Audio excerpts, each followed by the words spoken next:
طرز کی کتابیں انہوں نے بنائی ہوتی ہیں، تو ان میں ایک ہوتی ہے کتاب الادب، جو امام بخاری رحمۃ اللہ علیہ نے اس موضوع کو اتنی اہمیت دی ہے کہ اس موضوع کو ایک پوری الگ کتاب بنا دی، اور یہ پوری الگ کتاب کتاب الادب ہے، اور اس کا نام الادب المفرد رکھ دیا، یعنی اس میں صرف آداب کے اوپر بات ہے۔ آداب کا مطلب یہ نہیں ہوتا کہ بھئی ادب سے بات کرو، بڑوں سے ادب سے بات کرو۔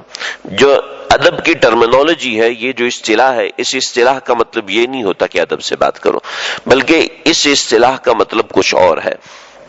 اس اصطلاح کا مطلب ہے طریقہ کار، یعنی آپ صلی اللہ علیہ وسلم کا دوسروں سے برتاؤ کا طریقہ کار کیا تھا۔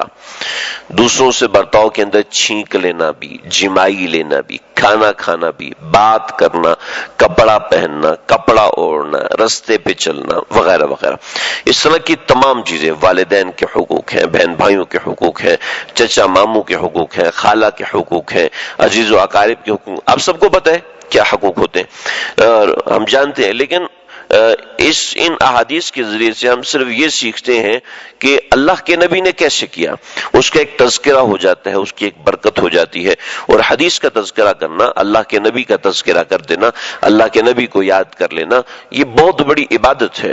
جس زمانے کے اندر حدیثوں کو مدون کیا جا رہا تھا، جیسے حدیثیں ہمارے پاس اس حالت میں موجود ہیں، ایسے ہر زمانے میں نہیں تھی، بلکہ جب آپ صلی اللہ علیہ وسلم کا وصال مبارک ہوا ہے تو وصال کے وقت میں قرآن مجید بھی سب ایک جگہوں پر نہیں لکھا ہوا تھا۔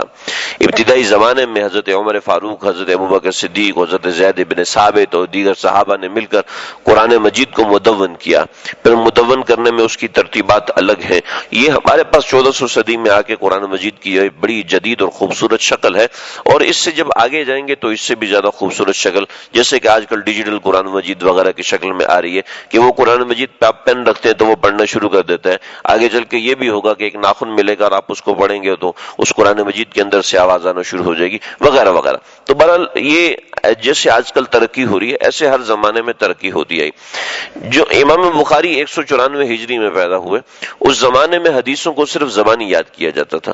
کچھ امام ابو حنیفہ سے منقولات کچھ کتابیں تھیں، امام مالک سے منقول موطا کے نام سے کچھ کتابیں ہوا کرتی تھیں، تو امام بخاری رحمۃ اللہ علیہ کے زمانے میں حدیثوں کو زبانی یاد کیا جاتا تھا، اور کچھ لکھنے کا رواج بھی ہو رہا تھا۔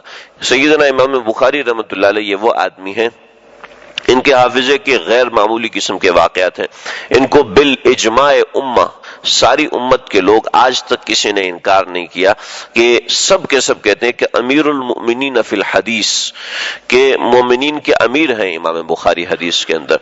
تو امام بخاری رحمۃ اللہ علیہ کی عمر تھی یہ کوئی 13-14 سال، اور علی ابن مدینی رحمۃ اللہ علیہ بہت بڑے عالم تھے، یعنی کہ اس کے وقت ان کی عمر تقریباً 50-60 سال سے اوپر تھی، اور تقریباً وہ 30 سے اوپر برس ہو گئے تھے وہ حدیث کی خدمت کر رہے تھے۔ تو ایک نسخہ رکھا ہوا تھا، اس نسخے سے حدیثیں پڑھ کے سنا رہے تھے۔ تو امام بخاری رحمۃ اللہ علیہ 13-14 سال عمر، اور امام بخاری رحمۃ اللہ نے ٹوک دیا، آپ غلط پڑھ رہے ہیں۔ کہ بھئی چپ ہو جاؤ، تم کون ہوتے ہو بولنے والے؟ نہیں، آپ غلط پڑھ رہے ہیں۔ بھئی خاموش ہو جاؤ، تمہیں کیا پتا، تم تو چھوٹے سے بچے ہو۔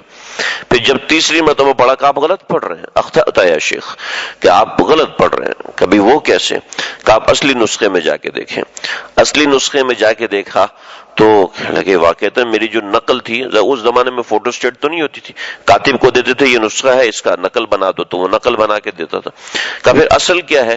تو امام بخاری رحمۃ اللہ علیہ نے اصل بتایا۔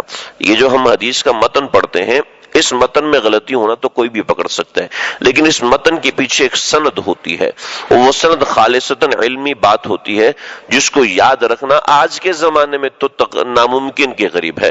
کوئی لاکھوں میں کوئی ایک ہوتا ہے، جس کو لاکھوں میں کوئی ایک بھی ہمیں نہیں ملتا۔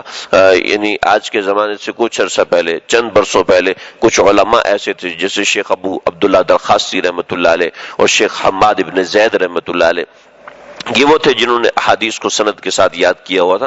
آج تو بہت کم لوگ ایسے ملتے ہیں۔ تو امام بخاری رحمۃ اللہ علیہ نے ان کی سند کی غلطی کو پکڑا، تو انہوں نے پوچھا کہ بھئی یہ پھر سچ صحیح کیا ہے؟ تو انہوں نے بتایا کہ صحیح یہ ہے۔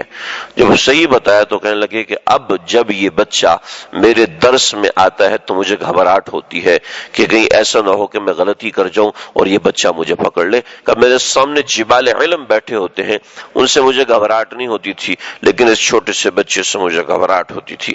تو یہ تھے امام بخاری رحمۃ اللہ علیہ، آداب معاشرت کے اوپر بہت سی روایات انہوں نے اکٹھی کی۔ اور امام بخاری رحمۃ اللہ علیہ کا یہ حافظہ تھا کہ ایک مرتبہ ان کے جو ساتھی تھے وہ حدیث لکھا کرتے تھے، استاد لکھوایا کرتے تھے، تو 5 دن میں انہوں نے 1500 روایات لکھی، 1500 روایات۔ تو امام بخاری کو تنگ کرنے لگے، بھئی آپ حدیث کیوں نہیں لکھتے؟ تو وہ خاموش تھے امام بخاری، کچھ بھی نہیں کہا، کچھ بھی نہیں کہا۔ تو ایک دن بہت تنگ کیا تو کہا بتاؤ کون سی حدیثیں تمہیں یاد ہے، کون سی حدیثیں تم نے لکھی ہیں؟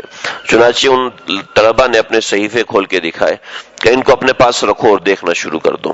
انہوں نے دیکھنا شروع کیا، امام بخاری نے 1500 کی 1500 احادیث، 1500 کی 1500 احادیث اسی ترتیب کے ساتھ جس ترتیب سے استاد نے بیان فرمائی تھی، اور اسی سند کے ساتھ ان کو سنا دی جس سند کے ساتھ استاد نے سنایا تھا۔ تو اتنا مضبوط ان کا حافظہ تھا۔